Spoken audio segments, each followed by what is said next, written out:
আসসালামু আলাইকুম ভিউয়ার্স, আজকের ভিডিওতে আমি আপনাদেরকে দেখিয়ে দিব কিভাবে আপনারা ঘরে বসেই অনলাইনের মাধ্যমে পূবালী ব্যাংকে ফিক্সড ডিপোজিট করতে পারবেন বা এফডিআর অ্যাকাউন্ট খুলতে পারবেন। আপনার কাছে যদি কিছু সঞ্চিত টাকা থাকে সেই টাকা কিন্তু খুব সহজেই আপনি পূবালী ব্যাংকে ফিক্সড ডিপোজিট করে বেশ ভালো মুনাফা অর্জন করতে পারবেন এবং আপনি অনলাইনেই ফিক্সড ডিপোজিট করতে পারবেন এবং ঘরে বসেই কিন্তু অনলাইনের মাধ্যমে ফিক্সড ডিপোজিট ক্লোজ করে আপনার এফডিআর এর টাকাটা আপনার ব্যাংক অ্যাকাউন্টে রিটার্ন নিয়ে আসতে পারবেন এবং ওই টাকা উইথড্র করে উঠিয়ে আপনি যে কোনো মুহূর্তে যে কোনো কাজ করতে পারবেন। তো আজকের ভিডিওতে মূলত আমি আপনাদেরকে পূবালী ব্যাংকে এফডিআর বা ফিক্সড ডিপোজিট করার A to Z প্রসেস দেখিয়ে দিব এবং এফডিআর ওপেন করার ক্ষেত্রে সর্বপ্রথমেই আপনার যে বিষয়টি প্রয়োজন হবে, আপনার পূবালী ব্যাংকের একটি অ্যাকাউন্ট করার প্রয়োজন হবে। সেই অ্যাকাউন্টটিও কিন্তু আপনি ঘরে বসে অনলাইনের মাধ্যমে করে নিতে পারবেন, তার জন্যও কিন্তু আপনার কোনো ধরনের ব্যাংক বা ব্রাঞ্চে যাওয়ার প্রয়োজন হবে না। তো কিভাবে ঘরে বসে পূবালী ব্যাংকে অ্যাকাউন্ট ওপেন করবেন এই বিষয়ে অলরেডি একটি ভিডিও চ্যানেলে আপলোড দেওয়া আছে, যেটা আই বাটনে দেখতে পাচ্ছেন। এছাড়াও এই ভিডিওর শেষে ইন্ডি স্ক্রিনে পেয়ে যাবেন। মূল ভিডিওতে যাওয়ার আগে রিকোয়েস্ট থাকবে, এরকম গুরুত্বপূর্ণ ভিডিওগুলোকে মিস না করতে চাইলে অবশ্যই চ্যানেলটিকে সাবস্ক্রাইব করে ভিডিওর পরবর্তী অংশটুকু কন্টিনিউ করবেন। তো সর্বপ্রথমে আই বাটনে দেওয়া ভিডিওটি দেখে আপনারা পূবালী ব্যাংকে একটি অ্যাকাউন্ট ওপেন করে নেবেন। অ্যাকাউন্ট ওপেন করার পর আপনারা জাস্ট আপনাদের পূবালী ব্যাংকের যে পাই ব্যাংকিং অ্যাপটি রয়েছে সেই অ্যাপটি পাসওয়ার্ড দিয়ে লগ করে নেবেন। লগ করে নেওয়ার পর আপনারা যদি পাই ব্যাংকিং অ্যাপ থেকে মাই অ্যাকাউন্ট অপশনে ক্লিক করেন, এখানে ক্লিক করার পর নিচের দিকে আপনারা ফান্ড ম্যানেজমেন্ট একটি অপশন দেখতে পাবেন। আপনারা সরাসরি এখানে ক্লিক করতে পারেন অথবা পাই ব্যাংকিংয়ের মেইন ইন্টারফেস থেকে আপনারা এখানে ফান্ড ম্যানেজমেন্ট একটা অপশন পেয়ে যাবেন, এখানে ক্লিক করবেন। এখানে ক্লিক করার পর কিছু টার্মস অ্যান্ড কন্ডিশন শো করবে, আপনারা জাস্ট ওটা নিচ থেকে এগ্রি করে দিয়ে কনফার্ম করে দিবেন। দেন এরকম একটি অপশন শো করবে নিউ ফিক্সড ডিপোজিট অ্যাকাউন্ট। এখানে আপনারা ফিক্সড ডিপোজিট ওপেন করার জন্য জাস্ট প্লাস বাটনে ক্লিক করবেন। ক্লিক করার পর এখান থেকে ফিক্সড ডিপোজিট অ্যাকাউন্ট এখানে ক্লিক করবেন। এখানে ক্লিক করার পর এখানে আপনারা ইন্টারেস্ট সম্পর্কিত কিছু ইনফরমেশন দেখতে পাবেন। এখানে যদি আপনি আপনার টিন সার্টিফিকেট সাবমিট করেন সেক্ষেত্রে আপনার যে ইন্টারেস্টটা আসবে সেটা থেকে মুনাফা থেকে কিন্তু আপনার 10% কেটে নেওয়া হবে। আর যদি আপনি টিন সার্টিফিকেট সাবমিট না করেন সেক্ষেত্রে আপনার মুনাফা থেকে কিন্তু 15% কেটে নেওয়া হবে, অর্থাৎ 15% কেটে নেওয়া হবে। তো এখান থেকে এফডিআর ওপেন করার জন্য নিচ থেকে প্রসিড অপশনে ক্লিক করবেন। প্রসিড অপশনে ক্লিক করার পর প্রথমে এখানে সিলেক্ট সোর্স অ্যাকাউন্ট, এখানে আপনি যে অ্যাকাউন্ট থেকে ফিক্সড ডিপোজিট করতে চাচ্ছেন ওই অ্যাকাউন্টটা সিলেক্ট করে দিবেন। সিলেক্ট করার পর নিচ থেকে পিরিয়ড অপশন, এখানে আপনি কত দিনের জন্য এফডিআর করতে চাচ্ছেন সেটা সিলেক্ট করবেন। এখানে প্রথমে রয়েছে 100 ডেজ, তারপর 1 মান্থ 1 মাস থেকে শুরু করে 120 মান্থ অর্থাৎ 120 মাস পর্যন্ত মেয়াদে কিন্তু আপনারা এফডিআর করতে পারবেন। এখানে 1 মাস 3 মাস 6 মাস 12 মাস 24 মাস 36 মাস এভাবে কিন্তু আপনারা যে কোনো মেয়াদে এফডিআর করতে পারবেন। তো আমি সিম্পলি আপনাদের দেখানোর জন্য 1 মাস সিলেক্ট করলাম। তারপর নিচের দিকে এখানে দেখতে পাচ্ছেন অ্যামাউন্ট, এখানে আপনি কত টাকা ফিক্সড ডিপোজিট করতে চাচ্ছেন সেটা লিখে দিতে হবে। এখানে আপনাদের দেখানোর জন্য আমি জাস্ট 10,000 টাকা ফিক্সড ডিপোজিট করব। তো এখান থেকে 10,000 উঠিয়ে দেওয়ার পর নিচ থেকে আমরা যেটা করব, এখানে আমরা কিন্তু আমাদের কত তারিখে এই ফিক্সড ডিপোজিটটা কমপ্লিট হবে বা ক্লোজ হবে সেটা আমরা দেখতে পাবো এবং আমরা কত % ইন্টারেস্ট পাবো সেটা কিন্তু রাইট সাইডে এখানে শো করছে, দেখতে পাচ্ছেন। এখানে রেট দেখাচ্ছে 6%, এখানে কিন্তু আমরা 6% ইন্টারেস্ট পাবো।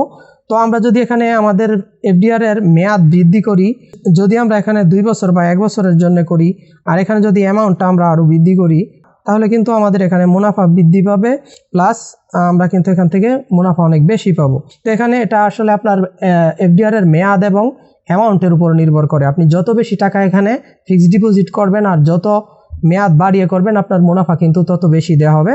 তো সিম্পলি আপনাদেরকে বোঝানোর জন্য আমি জাস্ট এখানে 1 মাস মেয়াদে 10,000 টাকা ফিক্সড ডিপোজিট করব। তো এখানে আমি 10,000 উঠিয়ে দিলাম। তারপর যেটা করতে হবে, এখানে নিচের দিকে আমরা বেশ কিছু অপশন দেখতে পাবো। এখানে দেখতে পাচ্ছেন যে অ্যাও টু রিনিউয়ালের একটা অপশন রয়েছে। এখান থেকে যদি আমরা চাই যে আমাদের এই এফডিআর মেয়াদ কমপ্লিট হয়ে যাওয়ার পর, অর্থাৎ এই তারিখে যখন আমাদের এফডিআর ক্লোজ হবে তারপর আমরা যদি চাই যে এটা অটো রিনিউ হোক, সেক্ষেত্রে আমরা এখান থেকে ইয়েস সিলেক্ট করব। তো এখান থেকে যদি আমরা ইয়েস সিলেক্ট করি নিচের দিকে 3টি অপশন দেখতে পাবেন। প্রথমে রয়েছে রিনিউ উইথ, এখানে 2টি অপশন নিচের দিকে রয়েছে। প্রথমে প্রিন্সিপাল, তারপর রয়েছে বুথ প্রিন্সিপাল অ্যান্ড ইন্টারেস্ট। এর মানে হচ্ছে আপনি যদি এখানে রিনিউ করার সময় আপনার যে মেইন ব্যালেন্সটা বর্তমানে যেটা আপনি ফিক্সড ডিপোজিট করছেন শুধুমাত্র ওইটাই করতে চান সেক্ষেত্রে প্রিন্সিপাল সিলেক্ট করবেন। আর যদি আপনি রিনিউর ক্ষেত্রে আপনার যে মুনাফা আসবে মুনাফা এবং বর্তমান ফিক্সড ডিপোজিটের ব্যালেন্সটা সহ ফিক্সড ডিপোজিট করতে চান সেক্ষেত্রে আপনি নিচ থেকে বুথ প্রিন্সিপাল অ্যান্ড ইন্টারেস্ট এই অপশনটা সিলেক্ট করবেন এবং একদম নিচের দিকে পিরিয়ড ফর টু রিনিউ এখানে ক্লিক করলে আপনি আপনার কত দিনের জন্য রিনিউ করবেন সেটাও কিন্তু এখান থেকে সিলেক্ট করে দিতে পারবেন। আর আপনি যদি চান যে না বাই ডিফল্ট এখন আপনি জাস্ট নো সিলেক্ট করে আপনার 1 মাসের জন্যই রাখবেন বা আপনি আপনার নির্দিষ্ট মেয়াদ অনুযায়ী রাখবেন, সেক্ষেত্রে আপনি এখান থেকে নো সিলেক্ট করে দিবেন। তো পরবর্তী সময়ে কিন্তু আপনি চাইলে এই ফিক্সড ডিপোজিট করার পরেও এটা ম্যানেজ অপশন থেকে গিয়ে এভাবে আপনি টু রিনিউয়াল সেট করতে পারবেন, মেয়াদ বাড়াতে পারবেন। তো সেটা কিভাবে করবেন সেই প্রসেসটাও আমি দেখিয়ে দিব। তো তার আগে এখানে যে বিষয়টা, এখান থেকে নো সিলেক্ট করার পর জাস্ট আমরা নিচ থেকে সাবমিট অপশনে ক্লিক করব। সাবমিট অপশনে ক্লিক করার পর এখানে আমাদের পাই ব্যাংকিং মোবাইল নাম্বারে একটি ওটিপি আসবে, জাস্ট ওটিপিটি আমরা অ্যালাউ করে দিব। তো ওটিপিটি এখান থেকে অ্যালাউ করে দেওয়ার পর কিন্তু পরবর্তী পেজে এখানে আমরা আমাদের এফডিআর সম্পর্কিত সমস্ত ইনফরমেশন দেখতে পাবো। এখানে সব কিছু ঠিকঠাক থাকলে আমরা জাস্ট নিচ থেকে কনফার্ম অপশানে ক্লিক করব। কনফার্ম অপশানে ক্লিক করার সাথে সাথেই কিন্তু আমাদের ফিক্সড ডিপোজিট হয়ে যাবে, অর্থাৎ আমাদের এফডিআর অ্যাকাউন্ট ওপেন হয়ে যাবে। এখন এখানে আমরা একটি রিসিট দেখতে পাচ্ছি বা ইনভয়েস দেখতে পাচ্ছি। এটা যদি আমরা ডাউনলোড করতে চাই সেক্ষেত্রে সেভ ইনভয়েসে ক্লিক করলে কিন্তু এই রিসিটটা আমাদের গ্যালারিতে ডাউনলোড হয়ে যাবে। এটা হলো একটা ডকুমেন্ট, আমরা যে ফিক্সড ডিপোজিট বা এফডিআর করলাম তার একটা প্রমাণ। এছাড়াও কিন্তু আমাদের পাই ব্যাংকিংয়ের যে ইমেল অ্যাড্রেসটা থাকবে ওই ইমেল অ্যাড্রেসেও কিন্তু আমাদের এই রিসিটটি পিডিএফ আকারে সেন্ড করে দেওয়া হবে, আপনি চাইলে ওখান থেকেও ডাউনলোড করে নিতে পারেন। তো এই হলো মোটামুটি আমাদের ফিক্সড ডিপোজিট বা এফডিআর অ্যাকাউন্ট ওপেন করার প্রসেস। তো এখন এটার যদি আপনারা টু রিনিউয়ালের সিস্টেমটা চেঞ্জ করতে চান সেক্ষেত্রে পাই ব্যাংকিং অ্যাপ থেকে আপনারা আবারও চলে যাবেন ফান্ড ম্যানেজমেন্টে। এখানে যাওয়ার পর এখানে কিন্তু আপনার যতগুলো এফডিআর ওপেন থাকবে, ফিক্সড ডিপোজিট করা থাকবে, সমস্তগুলোই কিন্তু আপনি এখানে 1 বাই 1 দেখতে পাবেন। আমার যেহেতু জাস্ট একটা করা আছে সো এখানে একটা শো করতেছে।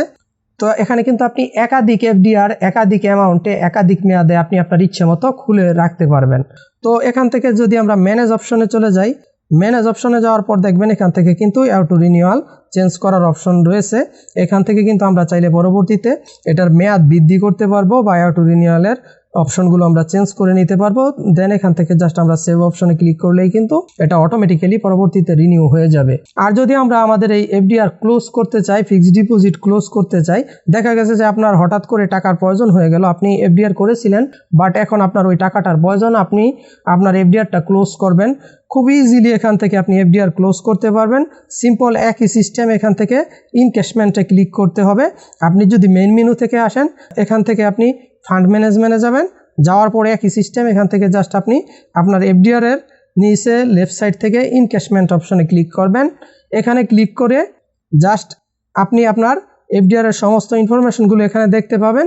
দেন নিচ থেকে আপনি সাবমিট অপশনে ক্লিক করবেন। সাবমিট অপশনে ক্লিক করার পর আপনার পাই ব্যাংকিং মোবাইল নাম্বারে আরেকটি ওটিপি আসবে, জাস্ট ওটিপিটা আসলে আমরা অ্যালাউ করে দিব। তো এখান থেকে ওটিপি অ্যালাউ করার পর এরকম একটি পপ আপ শো করবে, এখান থেকে আমরা জাস্ট ওকে করব। ওকে করার সাথে সাথেই কিন্তু আমাদের এই এফডিআরটি ক্লোজ হয়ে যাবে।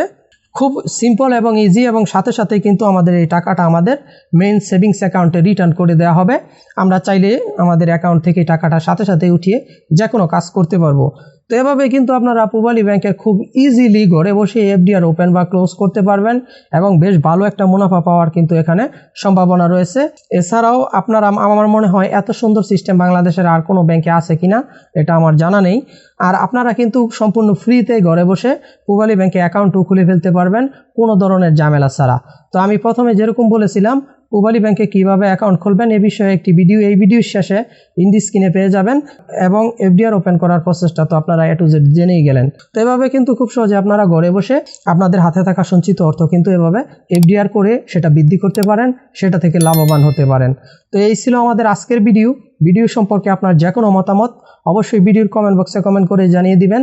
এছাড়াও পূবালী ব্যাংকের এফডিআর বা পূবালী ব্যাংকের অ্যাকাউন্ট সম্পর্কিত, পূবালী ব্যাংক সম্পর্কিত যে কোনো ইনফরমেশন ভিডিওর কমেন্ট বক্সে কমেন্ট করে জানাতে পারেন, আমি রিপ্লাই দেওয়ার চেষ্টা করব। এছাড়াও ভিডিওটিকে লাইক করতে ভুলবেন না, অবশ্যই ভিডিওটিকে লাইক করে দিবেন। আজকের মতো আমি জাহাঙ্গীর এখানে বিদায় নিচ্ছি। সবাই ভালো থাকবেন, সুস্থ থাকবেন। আল্লাহ হাফেজ।